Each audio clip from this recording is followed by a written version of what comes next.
Good morning, everybody. This is Todd Sylvester with Todd Sylvester Inspires.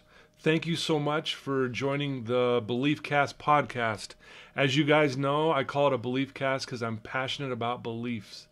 Belief dictates behavior. There's an old Latin proverb that says, believe that you have it and you have it. I am so excited this morning to have Don Coleman on our show today. You will not believe his story. Seriously, this guy has been through thick and thin, hell and back, and I've known Don for quite some time now. I consider him not only a friend, but we also work together, and just so thankful for all your support. I know there's a lot of you out there that have reached out to me and have just loved what we have put out so far. This is going to be no different. This is going to be a powerhouse today. So Don, welcome. Thank you. Good morning. Good morning. And good morning. Yes, it's bright and early. We do this early, man. Absolutely. I wish you could have seen Don when he came in this morning. Looked like he was sleeping in his car. We were just laughing about it, but he's I have awesome. the hat on now. He's got his hat on. He feels comfortable, feels confident. Absolutely.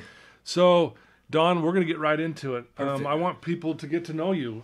You've got a very powerful belief system as of right now. Yeah. But it wasn't always that way.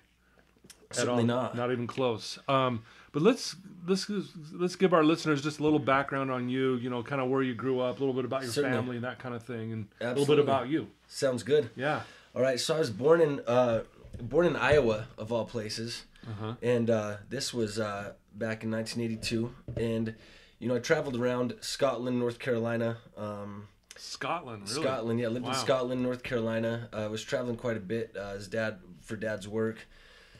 But most importantly, I think the most formative thing about my childhood was my mom had 3 of us in just under 3 years. So for 1 week out of the year, it'll be, 33, 34, and 35 before I turn 36. I say that to say that, as the first child, I was born and I was the most important thing on the planet, right? It was all the love, all the attention, everything. Next thing you know, so quickly another kid came along, and I'm sure so many people out there might have dealt with something like this. There's other siblings, and all of a sudden, the attention was off of me, right? Yeah, and it's amazing, and maybe if you want me to touch on that now or later, of how formative that became, kind of in my life later on. Just kind of that feeling like I didn't have that attention early on, and how that kind of shaped into my beliefs and some of the negative ones, and then how I maybe reframe those, but. Well, what do you think belief started to form from that point? So that's young. Absolutely, very young, very young, and through some of the work I've done, over the last several years, I mean, I've realized that was actually a big part of things, and so the belief that was formed at that age was, you're not good enough, just by yourself. Hey, we need something else. Right. You're not good enough, and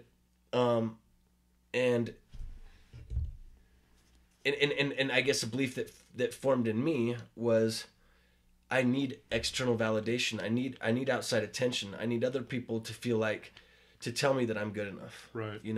Yeah, and when you're young too, that's pretty typical of a kid. We want to feel important. Absolutely. We want our parents to love us. Absolutely. And so let's go into that a little bit. Yeah. Did this continue on throughout your childhood? Through, when you say childhood, what age you go into? I don't know. We're talking like maybe elementary school-ish. Absolutely. So throughout elementary school, it would just be little things like, I wanted so badly, and it turned into at any cost possible, but I wanted so badly to be one of the cool kids, so badly. I mean, because, feeling like I was the coolest kid to my parent in the world when I was just that first kid that was born, right? And I wanted so badly to be part of the cool kids. I remember, like, I was athletic. I always played sports, but I wasn't the most athletic kid, but I always wanted to be the best, or whatever, and I wasn't.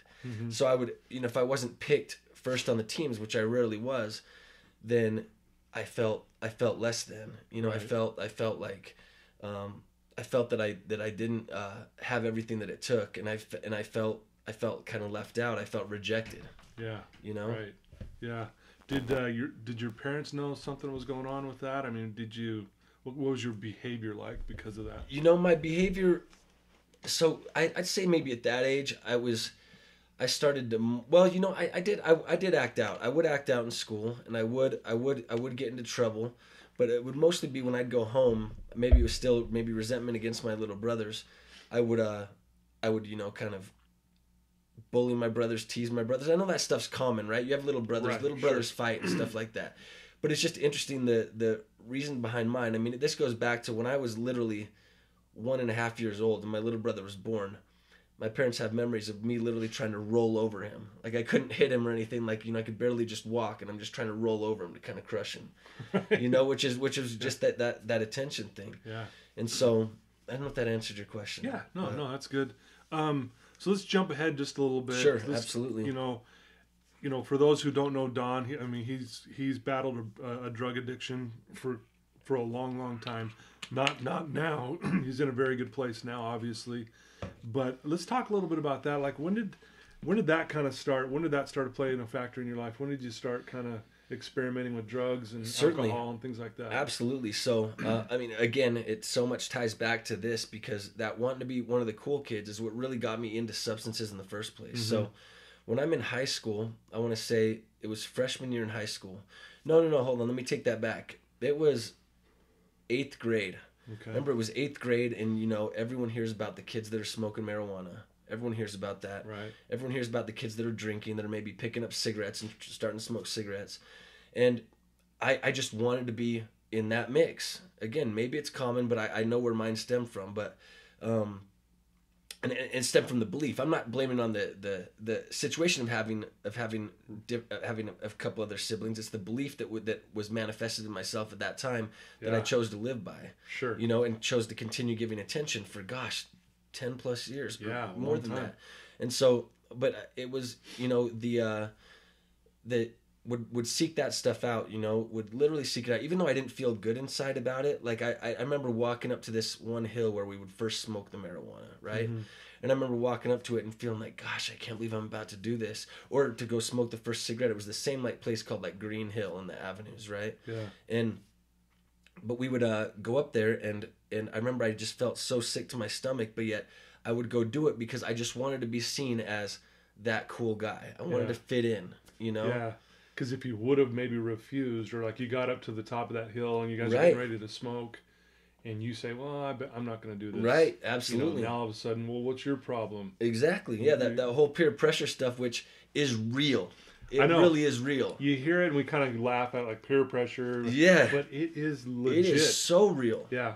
It is so real. And that's why it's so important early on to be able to understand who you are, be happy with who you are, respect who you are, and hold boundaries with people and with yourself, Yeah, and it's interesting you say that, Don. I've noticed in, I'm doing this for a long, long time. Yeah. Kids who know who they are.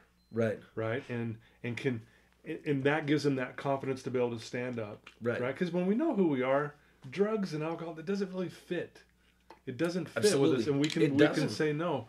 So, but I noticed the kids who don't know who they are, and they kind of struggle with that, and most of us are in that boat. Right. We don't know who we are when we're younger. We kind of struggle with that. Absolutely. And then therefore, we give in to anything, really. Absolutely. Yeah, so that's kind of what happened. So that obviously started about 8th and 9th grade. About 8th grade, 9th grade, and then so once it got into 10th grade, that's when 9th grade I was invited to all types of parties and things like that, and then 10th grade, it became much more like now you could drive, right? Now you have your driver's license in 10th grade.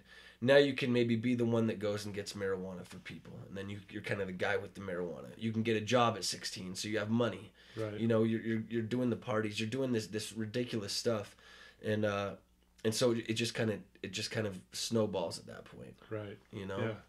So let's jump ahead. Obviously that led to doing more harder things, and Certainly. I also want to get into some of the, I'm assuming Sure. everything's on the table. Certainly. But with some of the criminal activity that you got involved with, so I can roll it right in because that kind of let's kind of do that if that's totally all right. Yeah, let's roll right into that. Yeah.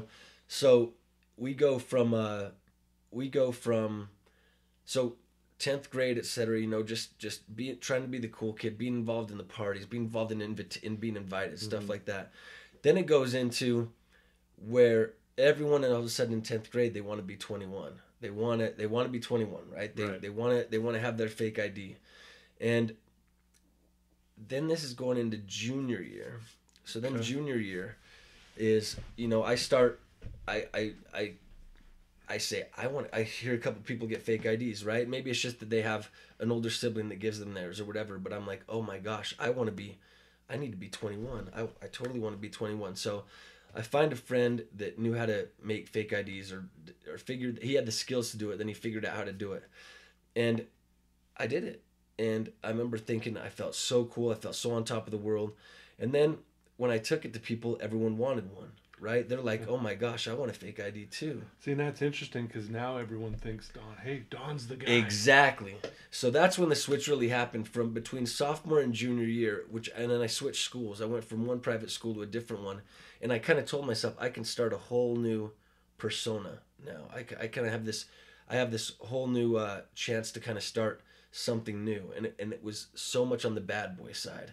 Right. It became so much more now I'm going to be the bad boy. I'm going to be the party guy. I'm going to be this and that, and I got all the negative attention where I felt quote unquote good enough, right? But so people are wanting these fake IDs, and I'm seeing an enterprising opportunity, and so I start charging basically $100 per ID, and people just came in droves.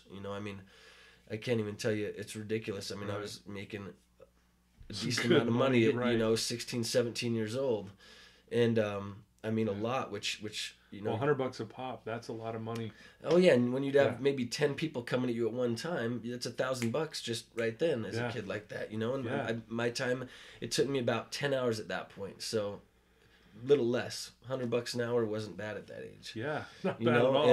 and of course it's pretty good now even. Yeah, exactly. And I'm thinking I'm really cool. I'm thinking I'm really, really, really cool. And it just takes me down. Do you want me to keep going? Yeah. So now at the same time though, you're still partying. I'm sure. Still part. Oh yeah. You've progressed now to other drugs. So interestingly enough, so at this point, I haven't progressed to any type of other drug. Okay. At this point, it's the marijuana very regularly. Leave class and leave school several times a day to go smoke marijuana, and then drink. We would leave. It's kind of crazy bad to think we would leave school several times a day to go get completely smashed in a parking lot, and then go back to class. And I'm just thinking, this day and age, how sensitive I am to seeing when anyone's drunk or anything. I don't know how people didn't know in high school. Yeah. You just go back reeking like alcohol. Yeah. And anyway, so it stayed at that substance until I was maybe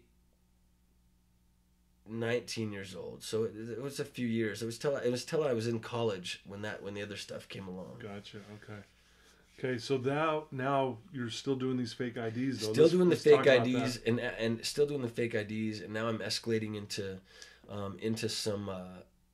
much more type of counterfeit type stuff.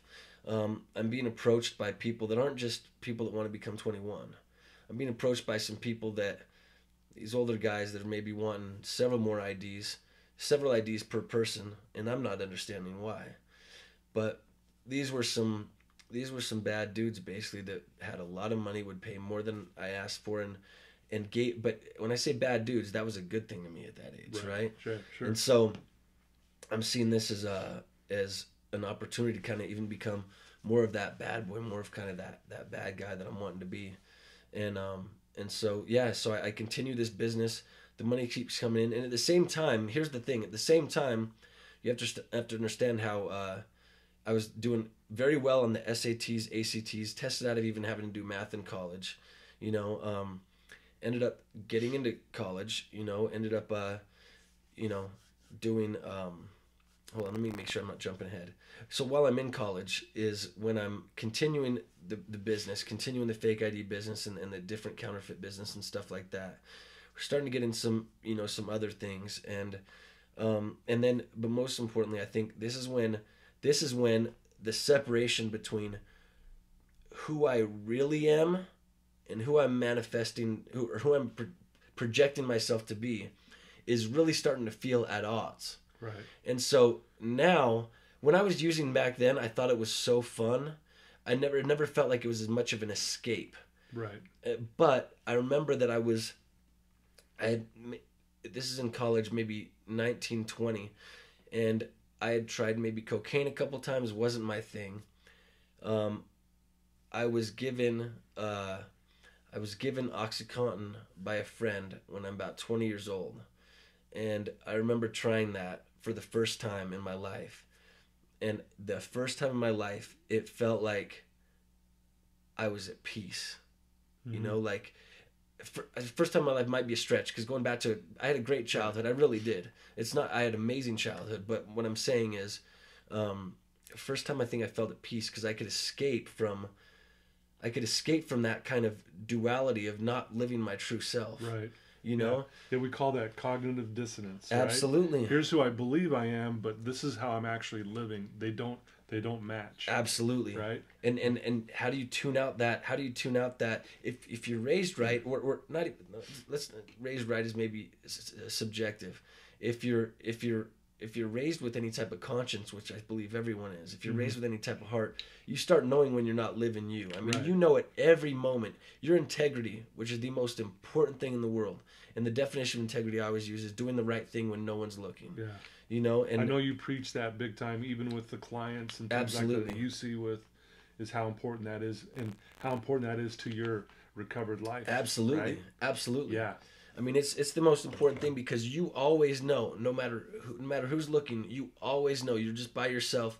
You know, hey, I'm just gonna use this drug this one time, or hey, I'm just gonna do this one thing that no one's ever gonna catch me doing, or I'm gonna cheat on this test, or I'm gonna, whatever it may be. You know these things, and it creates more cognitive dissonance. Well, it started back when you said you were walking up that hill to go smoke. You knew as you're walking up there, going, this is not me. What am I doing? What am I doing? Absolutely. But then the belief system that you're not good enough outweighed it, right? Because you wanted everyone there to accept you. Exactly. I wanted acceptance. And for those of you that are listening, and hopefully a lot of kids will hear this, this is so important for you to understand how critical it is to do what you just said. It comes down to just having integrity.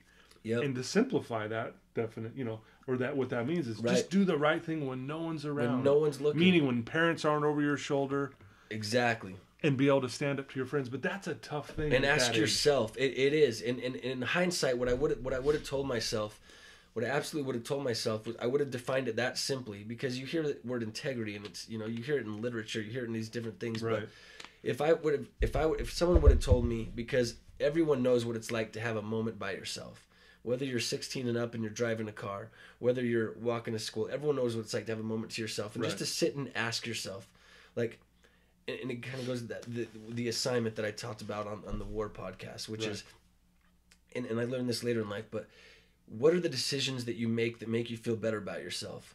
What are the decisions you make that make you feel worse about yourself?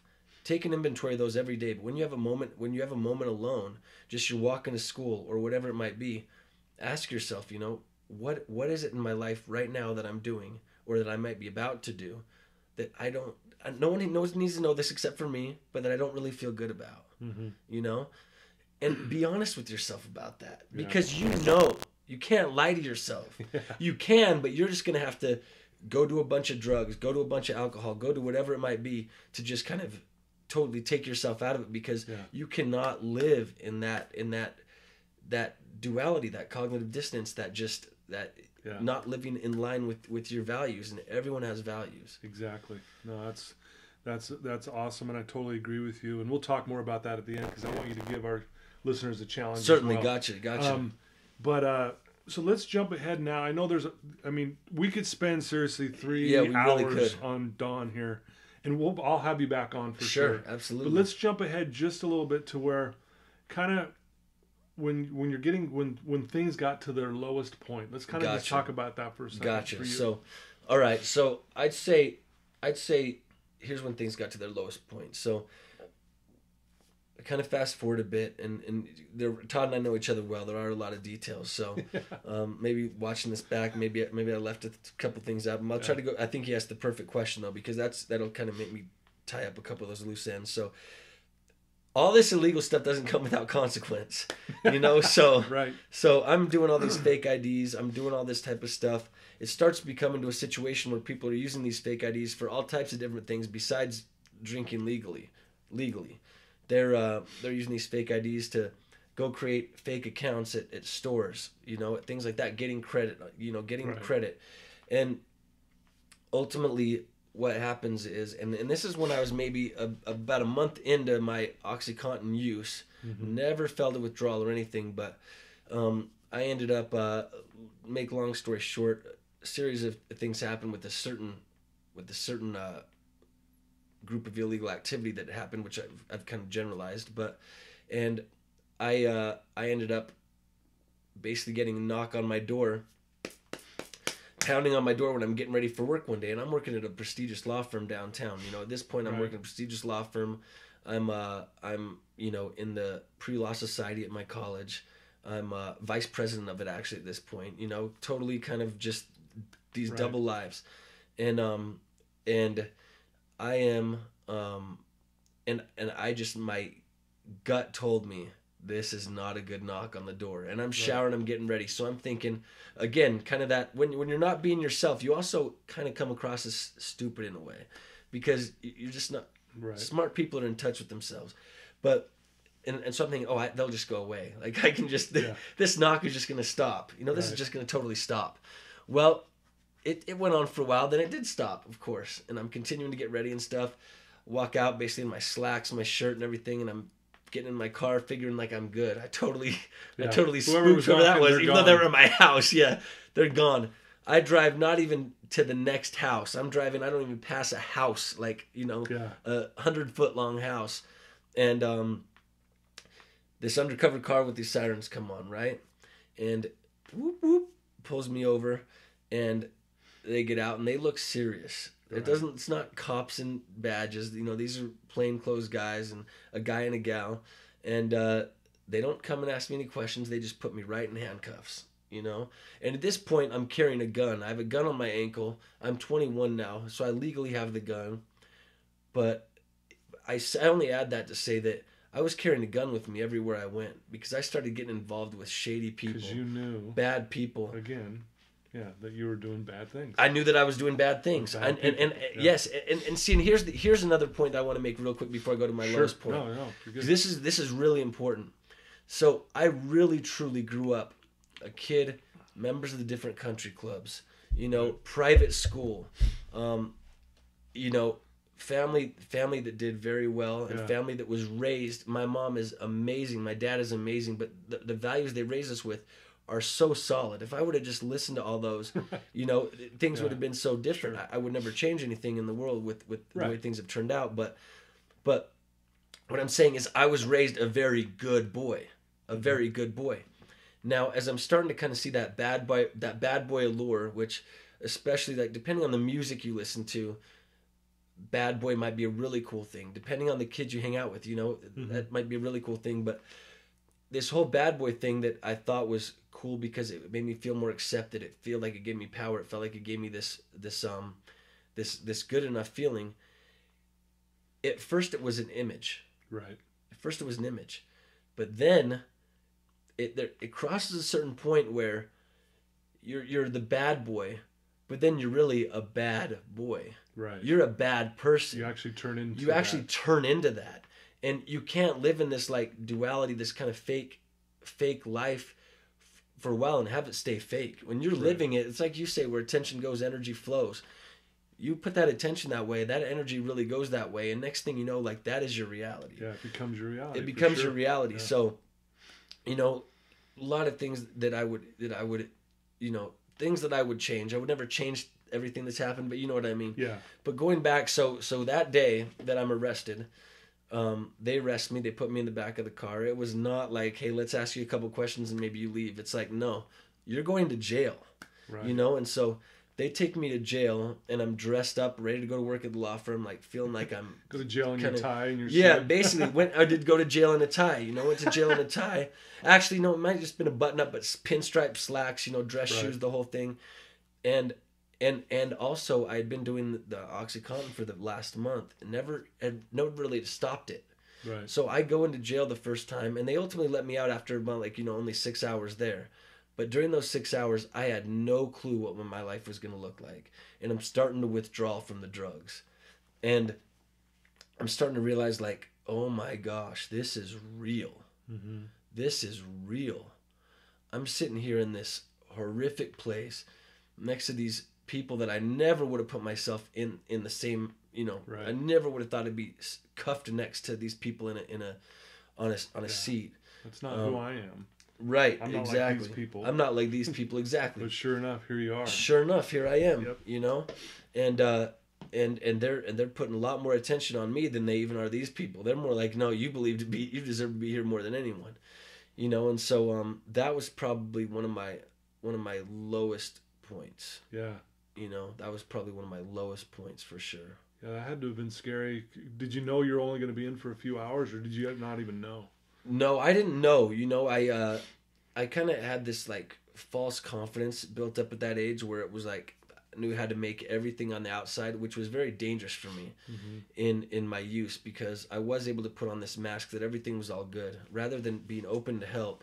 So, but my point was I was able to kind of just put on that mask there and just act like everything was all good, even though inside I'm panicking. Right, Inside I'm panicking, and so I had no clue how long I was going to be there. After the first few phone calls I was able to make, I learned that I would likely be out without having to go check in, or dress in, what they call it, where you actually dress in. But still, I had to go through all the processes, and you don't even know until the very end. Right. And even then, that this is just starting. That you're not just going to get out and that was your sentence. No. Now you're going to have charges. Now you're going to have to go through the court system. Right. Now you're going to have to look at potentially prison time, Right. What were they going to be charging you with? So at that point they were going to be charging me with a felony. They were going to be charging me with a felony at that point. It was a felony. And in fact it was basically a couple felonies. And that's what that's what they were charging me with. Now,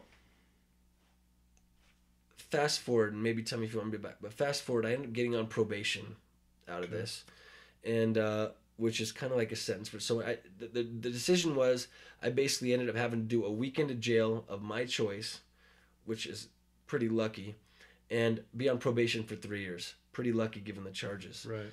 Now, what do? I got that. I licked that. You know what I mean? I can continue doing this because it became so much part of my personality, my persona, who I was. I had to continue this stuff going on. So I'm continuing to do. Now I'm getting into the drugs. Now I'm helping make prescriptions for people that are going to be running fake prescriptions. I'm starting to get. I've never really said that. We've recorded some other discussions that haven't come out yet, but right. This is really the first one that. So, if I seem like I'm just kind of a little hesitant. Little hesitant, yeah, but it's okay. But end up doing those, and so, and anyway, long story short is, I get a knock on my door. Don Coleman, FBI, and that was a heavy moment. Open the door, three plainclothes gentlemen. No. Two in a suit, one place, two in suits, the full, just like in the movies, like you'd see in the movies, the badges out and everything. Walked right into my house. They didn't ask me if they could come in. They had their warrants. They had whatever they needed, and we ended up having a meeting, just a brief meeting in there, and ultimately called my probation officer. And again, because I'm continuing to do this stuff, I had an opportunity to totally just have some integrity, be real with myself, and change, and have gotten away with a really good lesson. But I continued to push it. I continued to do this stuff, and I ended up, and ultimately I ended up going back to jail, which was that was maybe even lower than the first time, because I told myself I was never coming back, ever going to be here again. Famous last words. But what's funny, you say that, I'm never coming back, right? But yet go back to that integrity piece. you weren't doing the right thing when no one was looking. Oh, exactly. When no one was looking is when I was doing all the wrong things. All the wrong things. And when people were looking is when I was putting on that I was doing all the right things, but more so than just maybe your average person. I mean, again, I'm participating in all the extracurricular activities. I'm vice president of this. I'm doing all these different things, and yet I have this kind of second life going on. Wow. You know? Yeah. And it's interesting because it's so interesting when I'm meeting with clients that you're so passionate now about integrity because you live the exact opposite and you saw the consequences from not having integrity. Absolutely. And it's interesting because I have some things that I'm real passionate about too, is because I was doing the exact opposite my whole life, right, and it wasn't working out for me. Right. So I just think that's interesting how you were doing the exact opposite, but now today, people who know Don today, it's all about integrity for him, and like he's obsessed with it. Absolutely. Like, you know what I mean? Absolutely. And I love that about you. You get to know Don. He's just passionate about what he loves. Thanks, man. And that's why, on the flip side, back when he was going hard in the wrong direction, you were passionate about that too, though. Oh yeah. Right? Oh yeah. That's why you were so good. That's why you were the guy. But again, correct me if I'm wrong. I don't want to put words in your mouth. But sure. You're still trying to mask that belief that you're still not good enough. Absolutely. You're still running and gunning. I have to do this to be good enough. I have to keep this up to be accepted. Because if you stop doing that, who are you? What do I have? What do I have? Who am I? Oh my gosh. But wait, but people see me as the bad boy that does this, that does that goes to all the parties, that, you know, can get anyone anything they need. Like, who am I without that? Oh my gosh, I'm nothing without that. Yeah. Oh my gosh, all these people are going to not want to talk to me anymore. Hint, probably people I shouldn't have been talking to anyway. Right. You know? But still you get caught up in this desire for, you know, this external validation when you don't know how to create internal validation, when you don't know how to be happy with yourself and love yourself. You need it from so many external places, whether it be a substance or other people. And that's when you start basically being disingenuous with yourself. So and I know we're skipping over a lot. We're skipping over a lot. So much, but I want to talk about, you know, kind of like the lowest point where you decided to turn your life around, where you finally go, okay, gotcha. I need help, and I'm going to go do this, this, and this. Let's talk about that for a minute here. Okay, so basically, I know that's hard because it's just hard because when I look, and there's a lot in there, but when I look back, it's like you wouldn't think it would be the obvious moments, right? Like, again, you would think it's that first time in jail, like, oh, I'm going to change, you know? Yeah. Or maybe even that second time in jail that I just talked about a few minutes ago. Oh, I'm going to change. No, I ended up getting in a lot more trouble and ended up going back to jail about 5 different times, you know, and over like a couple years span. And then ultimately, long story short, I was given an amazing opportunity to, if I were to go and graduate what was considered the hardest program in the country at this point, right? Mm-hmm. And, it was at that point, it was like, a 3% graduation rate. 3% people actually graduated the program. Wow. That says something. Yeah. And I was told, like, look, you do this, or you walk all the way to if you walk out of this place, you keep walking all the way to the prison. And if after that walk all the way to the federal prison, because that's the type of charges that are waiting for you, and so keep in mind, I haven't answered the question yet because I still haven't really decided to turn my life around, even though I've decided to go to this program. Again, for me, it's almost just a perfunctory measure at that point. Like, right. I'm just going to do this to avoid consequences, da-da-da. Yeah. All right, this is just kind of going through the motions. I have to do this to avoid jail or whatever. But when I went to this program, it was... So I was sentenced to a program that took me about 2 years to graduate from. And I was sentenced to graduate it. And which is really given an opportunity. At the time, it felt like a sentence, and I'm going through the program, and the program is all about your behaviors. You rarely talk about drugs or alcohol. It's all about, not that dissimilar to Wasatch, just in a very much elongated, more intensive fashion. In that mm-hmm. sense that you're living there for years, right? And And so it's all about every single behavior that you do. Oh my gosh, I'm sorry. Every single behavior that you do. I'm sorry, guys. Guys, people are It's shouting actually out someone already. calling to get some help. So I will get back to them. I never let that go. So so it's all about every single thing you do is held accountable, right? You hold it accountable yourself, or it's held accountable by others, which means, and this is healthy friendships and healthy relationships. You do anything, you want your friends. It's no such thing as snitching on you. You want your friends to bring it up to your parents or your other friends. Hey, he's doing this. He's smoking weed. What is he doing? You know what I mean? Like, what's going on? Hey, Don, do you see that you're doing this? But this program was all about little behaviors like, hey, I noticed that you were dishonest yesterday because I know the truth and I know what you said. I want to hold you accountable for that.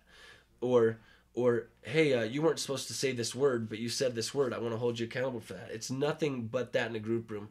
But here's my point of where I'm going, is for the first time in my life, I started hitting this plateau in the program. That's a program that's as long as it needs to be. Some people had done 5 years. Right. You know, you don't get past the next level unless it's decided by a huge group that, and really all your peers, that you really kind of deserve to go to that next level. And again, here I am finishing high school, finishing college. At this point, I've not only finished college, I've started grad school. You know, I'm only 22 at this point, and I've started grad school. Right. You know, and so I'm doing that, and so I'm used to just completing and doing well in this, doing well in this, doing well in this. I was going to go to law school. I did an amazing score on the LSAT. But yet I go to this program that I'm hitting this plateau. I'm only getting past the first couple phases. Then I'm getting knocked down a level because maybe I'm dishonest. But the thing is, there was such a big piece that I just couldn't see that was a blind spot because I lied to myself so much. To make it long story short, is there was this issue that happened in the house, and there's so much language. Right. I'm trying to transfer the lingo because there's really a different language used in that program. Right. And went in this situation where basically for a week, it's everyone just cleaning up their program and just totally coming clean on everything. And all of a sudden, everyone had all this. It was literally 60 on 1. I'm in the center of the room, and there's all these people that are being like, that are coming at me for something, and I don't know how to own anything about myself. I don't know how to be real about anything. Like, people are like, Don, you have a blue shirt with stripes on it. I'll be like, haha. All right, first of all, you're an idiot. Second of all, I'm more educated than you. Third, these aren't stripes. These are horizontal lines. Right. You know, just like anything I can say to just dismiss what you're saying. Yeah. And but the point is I was believing this. I was literally not just trying to be smart. I was believing this stuff. I was believing my lies so much. And it got to the point where everyone was on me and I couldn't understand it. I'm having the biggest internal panic, being like, why are these people on me so much? And I can't understand how to get out of this situation. I'm always knowing how to kind of navigate out of these situations, but these people are on me. And so where it goes from there is, then I went into this thing there called limbo, where I couldn't talk to anyone for about 10 to 12 days, but you don't know how long it's going to be. Literally couldn't talk to anyone. Half the day I had to write in my pad. Half the day I had to go paint or do dishes or work construction, whatever it is. And so when you can't talk to anyone for literally 12 days, you can't talk to anyone. You can't even ask for the salt or the pepper, you know? You really have to have a lot of those moments, again, where you have to really focus on yourself. And so this is the answer to your question, is in that moment is when I said, I need to change. Like, I have to change. There is something that I'm not even getting. I'm not even knowing how to change. I'm open to this. I'm in this program. I'm staying. I'm doing everything I can. I think I am. But I don't want to be in this situation. I want to understand what's really going on with me.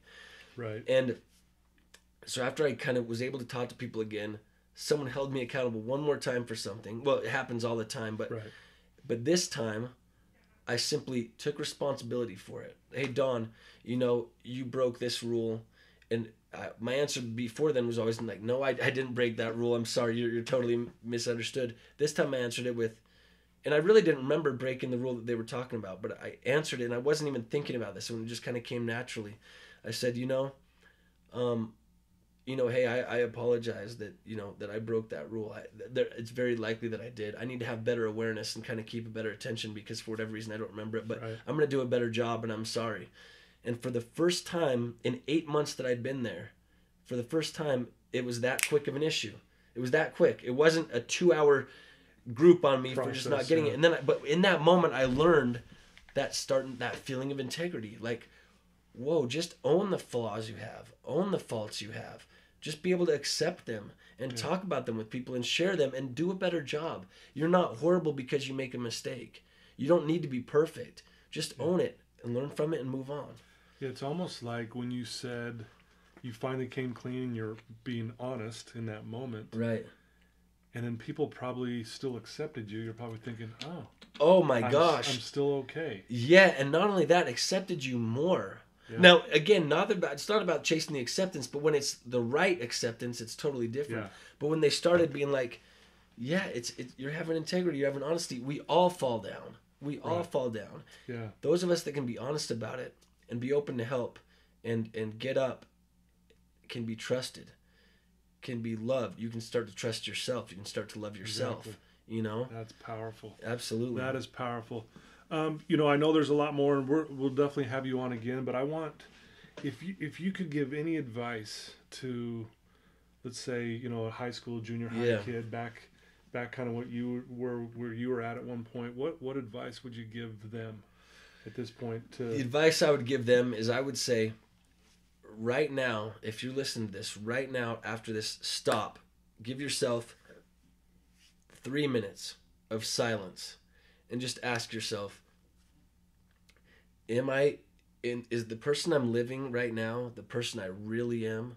Mm-hmm. The way I was raised, the way that I feel good about myself, the person I am in my head, the way my heart is that who I'm really projecting to everybody else? Mm-hmm. Is that how I'm really living? Am I being honest with myself? Yeah. Or am I deceiving myself and everyone else? Yeah, that's awesome. And most kids, even adults, don't spend the time and just be in the silence for a minute. Ever. And certainly not being reflective in the silence. Yeah, I love that. One of the principles I teach my clients is called embrace the silence.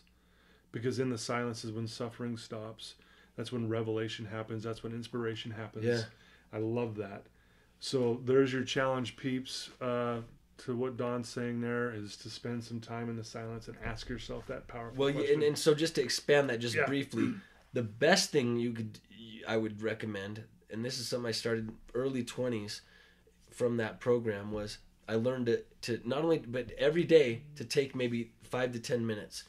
Write down a list of 3 things, get a piece of paper, draw a line down the middle. On the left-hand side, write decisions I made that made me feel worse about myself. On the right-hand side, write decisions I made that made me feel better about myself, just a positive and a negative.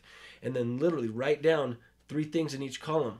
So maybe you write down, I called my grandma today, and it felt good to stay in touch with my grandma. Mm-hmm. I was on time to class today. It felt really good to be on time. I helped someone that needed help. On the other side, hey, I was asked about this and I lied. I cheated on a test. Hey, I was kind of rude to my girlfriend when she called me, whatever it might be. But these are decisions that and if you realize that these start making you feel better about yourself and worse about yourself, you'll start to be able to see themes. If you start doing this every day or every week, you'll start to see themes in those. You'll actually start to see themes that generate from those things. Maybe you start to realize, and then from those, you'll learn your value system. And that is, and so maybe it's getting a little bit more deep, but the thing is you start to realize these themes. And if you can start just taking that time to be reflective and just looking at decisions you make that make you feel better about yourself, decisions you make that made you feel worse about yourself, and learn how to do more of these and less of these. Right. And then you learn your values from it. You're gonna start to be able to live in tune with yourself and really get to know yourself better than most people do. Right.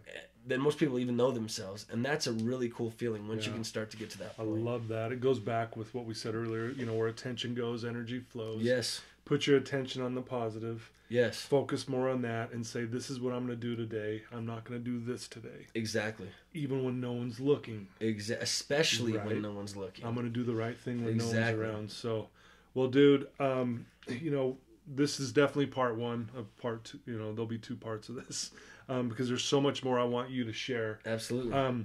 But I want to thank you for being on. Absolutely, man. It's, you're a great friend. I love the way you live your life. Thank you, my man. I love just talking to you, dude. I mean, talking to this guy, I could talk to him all day long. Same with Todd. He's hilarious, but he's brilliant, and he's passionate about what he does now. He's the director of marketing at Wasatch Recovery. Does an amazing job.